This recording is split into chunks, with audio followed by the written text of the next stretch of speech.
ሰዎች ተዘናግቶ አሁንም የኤችአይቪ ከሚተላለፍባቸው መንገዶች ሰው ለዚህ በሽታ እየተጋለጠ ነው። ኤችአይቪ አሁንም አልጠፋም።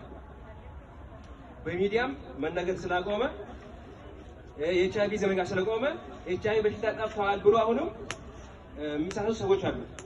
እኛም እንደዛ ውስጥ እንዳንገባ ኤችአይቪ አሁንም አልጠፋም አለ። ከኮሮና ቀጥሎ ከፍተኛ ገዳይ በሽታ ስለሆነ ተማሪዎች የኤችአይቪ መተላለፊያ መንገድ ታውቃላችሁ አለ። ኤችአይቪ የለም ጠፍቷል ብሎ የተሳሳተ አስተሳሰብ ስላለ እንዳትዘናጉ ነው እንዴ። ስለዚህ ማድረግ ያለብን እኛ ኤችአይቪን የሚያስተላልፉ ነገሮች ቅድም ጋሼ ብለዋል።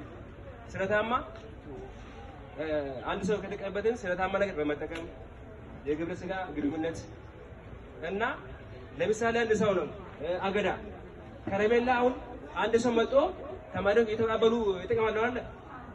በማንኛውም ነገር ለዚህ በሽታ ተጋላጭ ከሚያደርጉ ነገር እንዲጠነቀቁ ነው ዛሬ እናሳልፈውና በዚህ መንገድ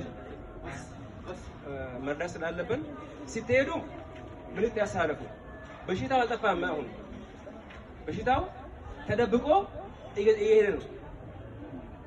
አንደኛ ነን ባካሁን ድሬዳዋ። ስለዚህ አሁን ድሬዳዋ ደረጃ እንዳውም አሁን አንደኛ ደረጃ ድሬዳዋ። አዎ ኤችአይቪ ዳል ለምን እንደ ኢትዮጵያ በፊት ድሬዳዋ ነበረች። ከዛ የሆነ ጊዜ ጅማ ነበረ፣ ወደ አዋሳ ባህር ዳር ምናምን በየዓመቱ በኤችአይቪ ከተጠቁ ሰዎች ተብሎ በቁጥር ዝርዝር ይወጣል። አሁንም ድሬዳዋ ውስጥም ከፍተኛ በዚህ በሽታ የተጠቁ ሰዎች አሉ። እናንተ የምትኖረው እኛ የምንኖረው እዚህ ከተማ ስለሆነ ጥንቃቄ እንድታደርጉ ነውና እናመሰግናለን።